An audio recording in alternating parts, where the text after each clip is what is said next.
इस न्यूज़ से अवेयर होंगे आप लोग कि आरबीआई 2 लाख करोड़ मतलब $23 बिलियन लिक्विडिटी इंजेक्ट करने वाली है इंडियन इकॉनमी में। वो कैसे करेगी, क्यों कर रही है, अचानक ऐसा डिमांड क्यों आया मार्केट में हमारे, ताकि इतना बड़ा फंड को मार्केट इंडियन इकॉनमी में इंजेक्ट किया जा रहा है। पहला रीज़न तो हो सकता है, रीज़न है ऐसा कि हमारा जो इंडियन करेंसी है वो यूएस डॉलर के अगेंस्ट में 91.61 पे हो गया है, मतलब अराउंड 92 पे। अगर अभी भी इकॉनमी हमारा नहीं संभलेगा तो वो ये मे बी और भी फॉल हो सकता है यूएस डॉलर के अगेंस्ट में, मतलब कि हमारा करेंसी और 92, 93, 94, 95 तक भी जा सकता है।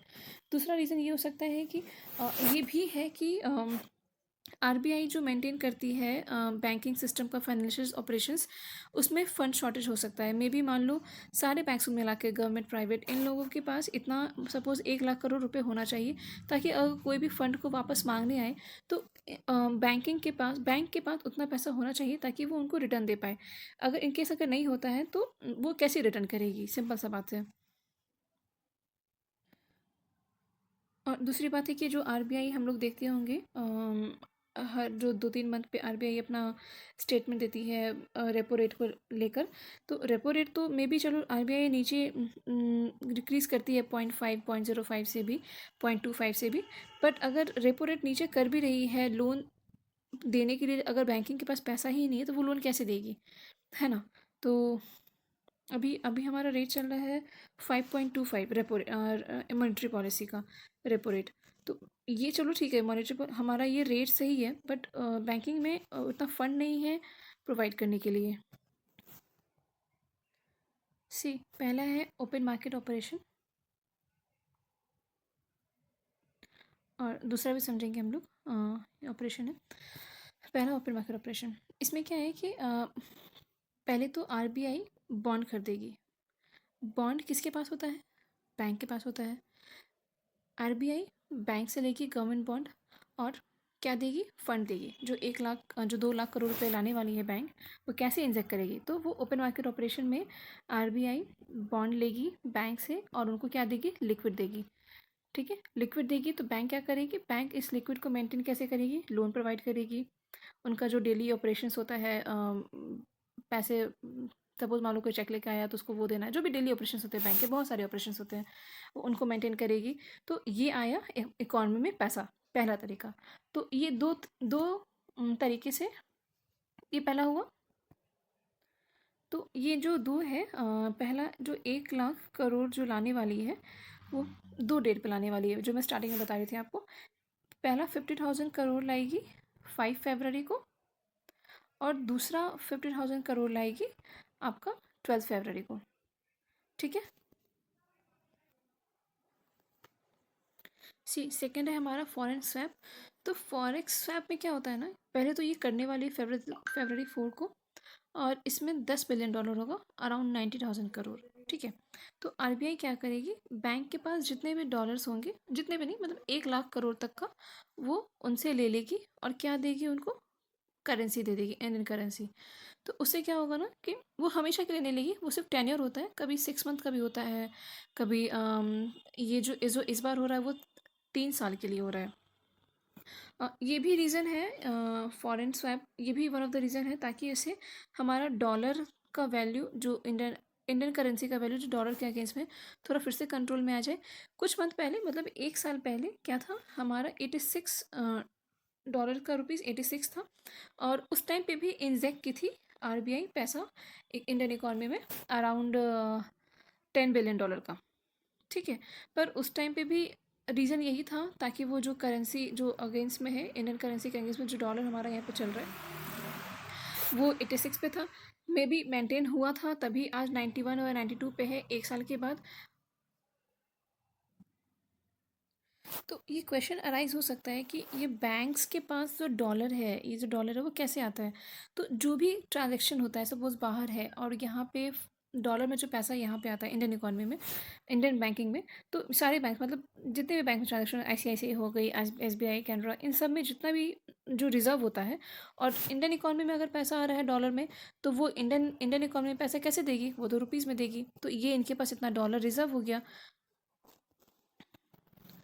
तो जो पैसा इस इकॉनमी में रिजर्व हो रहा है, इसका तो यूज़ नहीं कर पा रही है ये तो, क्योंकि सपोज मान लो अभी 1,000 रुपये आपके पास है, आपके पास डॉलर आया सपोज़ 100 का, आप तो डॉलर को एक्सचेंज करके इंडियन इकॉनमी में पैसा दे दोगे इतना। सपोज़ मान लो 1000 का आपके पास होता है, सॉरी 100 रुपीज़ आया आपके पास डॉलर में, आप मान लो इसका 1000 रुपये होता है, तो पूरा का पूरा 1000 रुपये इंडियन इकॉनमी से तो चला गया।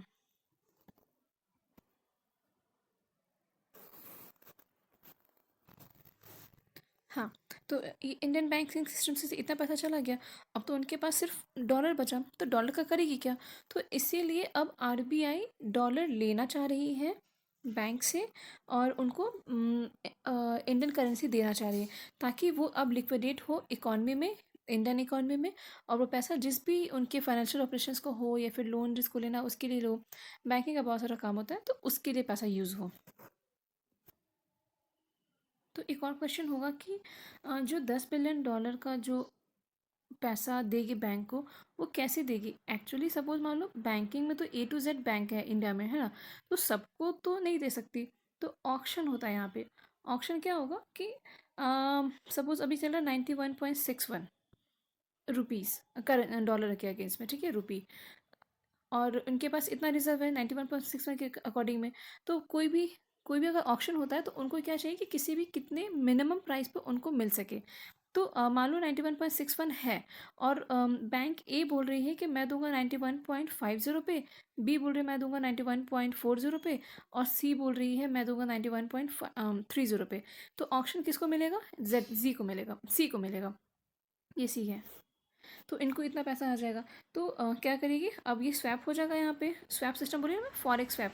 तो आरबीआई सी को देगी 91.30 पे, और ये पैसा 3 साल के लिए इनको एक्सचेंज वापस से आ जाएगा। फिर क्या करेगी आरबीआई, सी से डॉलर ले लेगी, और सी को डॉलर दे देगी, और उनसे करेंसी वापस ले लेगी। तो सी को यूटिलाइज करना है ये फंड को इकॉनमी में डालने के लिए, जो ये चीज़ 4 फरवरी को होने वाला है। सी एक और बात, जो मैं मॉनेटरी पॉलिसी आपको बता रही थी अभी, ये यहाँ पे बीच में आना नहीं चाहिए, पर मैं इसलिए बता रही हूँ कि जैसे 1 साल पहले 6.25 से 5.25 तक रेपो रेट कम हुआ है, मतलब ऑलमोस्ट एक रुपये तक हमारा मॉनेटरी पॉलिसी में रेपो रेट कम हुआ है।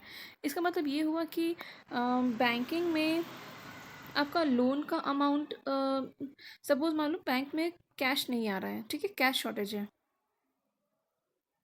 तो बैंक चाहेगी कि कैश ज़्यादा उनके पास डिपॉजिट हो।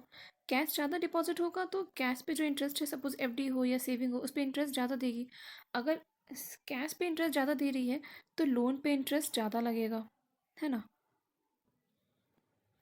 तो इसके बावजूद अगर 6.25 से 5.25 पे आ गया है रेपो रेट, और उसके बावजूद लोन का इंटरेस्ट कम नहीं हो रहा है, क्योंकि वहाँ पे कैश शॉर्टेज हो रहा है, क्योंकि इंटरेस्ट दे नहीं पा रही है, तो इंटरेस्ट लगाएगी कैसे इकॉनमी में, है ना।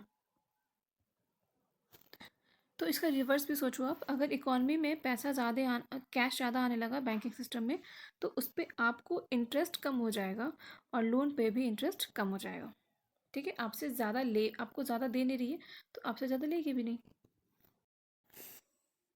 ये तीसरा है वेरिएबल रेपो रेट। इसमें क्या होता है ना कि पहले तो रेपो रेट समझते होंगे आप ना। रेपो रेट अभी जो 5.25 चल रहा है, इसका मतलब है कि आरबीआई से अगर बैंक लोन लेती है, ठीक है, तो मान लो 1 लाख का लोन ले रही है, तो आरबीआई को बैंक कुछ इंटरेस्ट देगी, ठीक है, और उस इंटरेस्ट पे आरबीआई बैंक को लोन दे देगी, ठीक है। ये तो सिंपल चीज़ हो गया।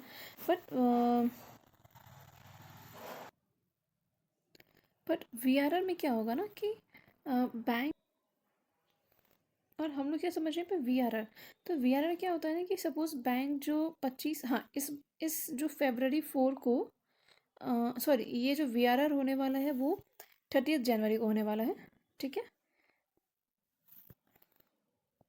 30 जनवरी को ऑलमोस्ट 25,000 करोड़ रुपए बैंकिंग सिस्टम में जाएगा, तो ये भी ऑक्शन के थ्रू ही जाएगा, ठीक है। ऑक्शन में क्या होगा,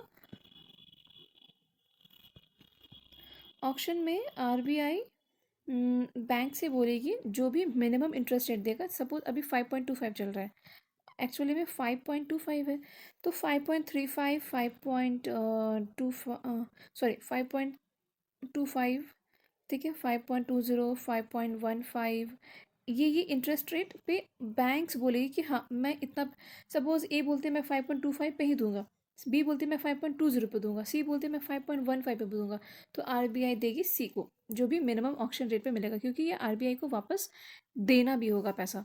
और ये वीआरआर कितने दिन के लिए हो रहा है, तो ये 90 डेज़ के लिए हो रहा है, ये आपको पता होना चाहिए। वेरिएबल होता है, ये डेट ज़्यादा कम भी हो सकता है दिन, और ये 30 जनवरी को होने वाला है, 90 दिन के लिए होने वाला है। जो कम सबसे कम रेट पे देगी उसको बैंकिंग सिस्टम उतना पैसा देगी और वो लिक्विडेट करेगी अपने मार्केट में, इकॉनमी में। तो जिस भी बैंक को ये जो बिडिंग होगा मिलेगा, तो उनके पास बहुत सारा पॉजिटिव चीज़ होने लगेंगे, जैसे कि वो अपने फ़ंड, जो भी उनका फ़ंड होगा उसको वो मीट कर लेंगे, और जो भी शॉर्ट टर्म उनका मनी मार्केट होगा वो भी उनका इजी हो जाएगा। फिर जो लेंडिंग रेट होगा मे बी वो कम हो जाए उनका, क्योंकि उनके पास फ़ंड का शॉर्टेज ख़त्म हो चुका है, फ़ंड आ चुका है। तो ये सब एक पॉजिटिव इम्पैक्ट है इकॉनमी में। और हाँ, फिर बॉन्ड मार्केट में इसका बॉन्ड का प्राइस बढ़ सकता है ना। सी ये चीज़ जो करना ज़रूरी था आरबीआई को, लिक्विड मार्केट में इंजेक्ट करना पैसा, क्योंकि उनको बहुत सारा इशू दिख रहा है मार्केट में।